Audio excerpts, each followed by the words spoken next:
Hi everyone! This is your transgender curly na sumali ng tupad para bawiin yung tax na kinakaltas sa aming mga nagtatrabaho. Kesa naman nakawin nyo, di ba? Nakakaloka kayo. Walang ganon. Charot-charot kayo. Ano na? Bomba na. So ayan na nga, nanggaling ako sa work niyan. Kaka-out ko lang, tapos on the way na ako pa uwi.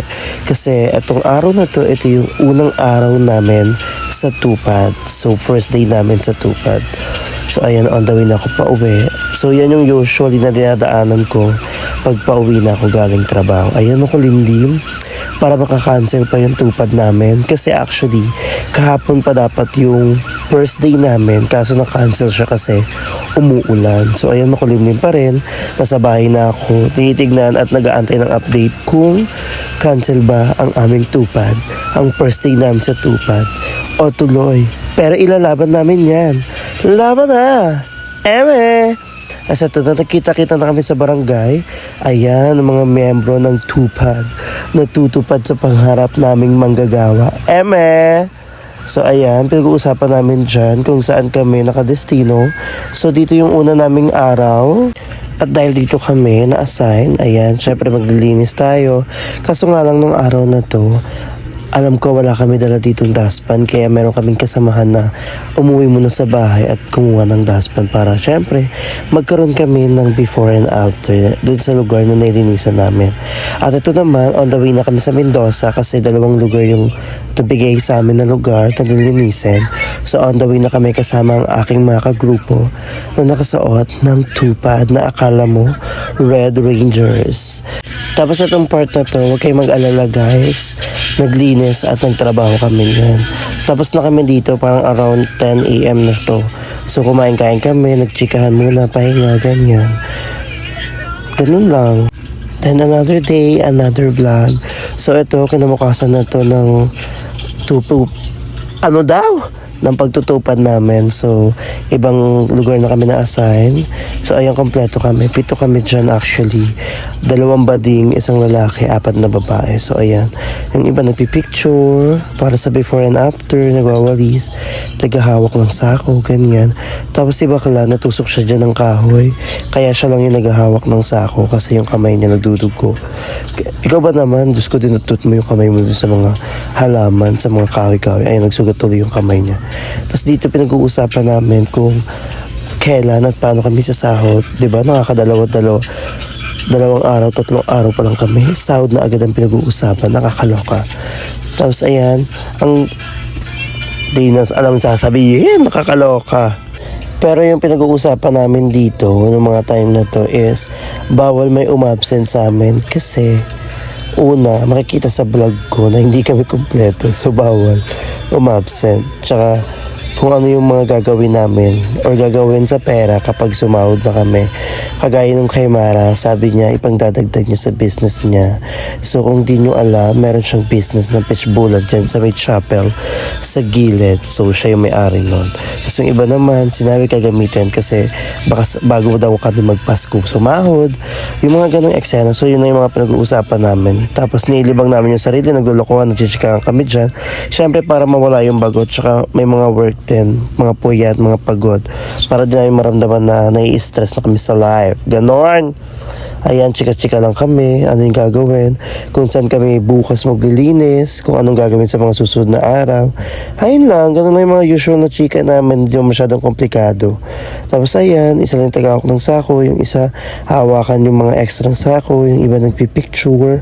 So, ganun yung usual na ginagawa namin sa tupad. So, record din pala guys, kung hindi kayo aware.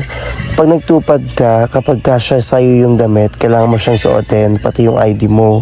So, pag hindi siya kasya, pwede mo siyang ipatong lang sa damit mo or suotin mo lang siya ng kalahati. Pero kailangan dala-dala mo siya kasi hindi pwede na hindi mo siya suot. So, required na suot-suot mo siya. So, ayan, natapos na kami dun sa main part or yung sa malaking area dun sa may bandang bukid. So, sa Creekside 2 to. So, ayan, papasukin namin yung eskinita hanggang doon sa pinakadulo na lugar kung saan kami naka-assign. So, ayan. Medyo mahirap lang siya kasi masikip yung daan. Pero carry naman, nalinis naman namin to ng bonggang-bongga. Tapos after namin sa Creekside 2, pumunta na kami sa Creekside 3, which is doon sa eskinita namin kasi taga Creekside 3 lang ako. So ayan, hindi nakikita halos lahat ng member namin na naglilinis kasi isang buong eskinita siya, so hinati namin yung paglilinis para mabilis kaming matapos. Pero don't worry kasi lahat kami dyan naglilinis.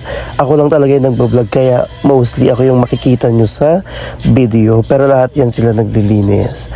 Kaya deserve namin yung sahod. Serious, walang ganon, ha? Sinacharot-charot lang kayo. Kasi yan na, walis-walis lang kami dyan sa part na yan. Siyempre kailangan namin linisin kahit may cameraman o wala. Hindi rin pala nakakaalam yung tupad consist siya ng 10 days. Pero dito sa vlog ko, hindi ko na videoan yung ibang mga araw or kung saan kami mga naglinis. Kasi kagaya ng sinabi ko, galing din ako ng work. So minsan, diretso na ako sa pagtutupad, hindi na ako nakakapag-video. Kaya yung ibang part or lugar kung saan kami ni-assign para maglinis, hindi na siya nasama sa vlog ko. Pero no worries kasi naikot namin yung buong barangay namin inside and outside. So lahat yun na puntahan namin, na-assign sa amin yung mga lugar, nalinisan din namin. So na-experience din namin nalinisan yung iba't ibang parte ng lugar sa lugar namin, which is sa barangay Mabinjay, Rizal. So ayun siya. So after nito, nung meron pa kaming oras, tumambay kami dun sa may tapat lang ng Creekside 3 sa may tapat ng chapel. So doon kami tumatambay. Kasi parang that time, kung tama yung pagkakaalala ko, dumating yung monitoring namin. So eto siya. So ayan, dumating dito yung time na to yung monitoring. So pinapirma kami lahat. Chinek kung dala namin yung mga ID namin, yung uniform. Tapos kung lahat ba ng grupo or member ng tupad is pumapasok. So ayan siya.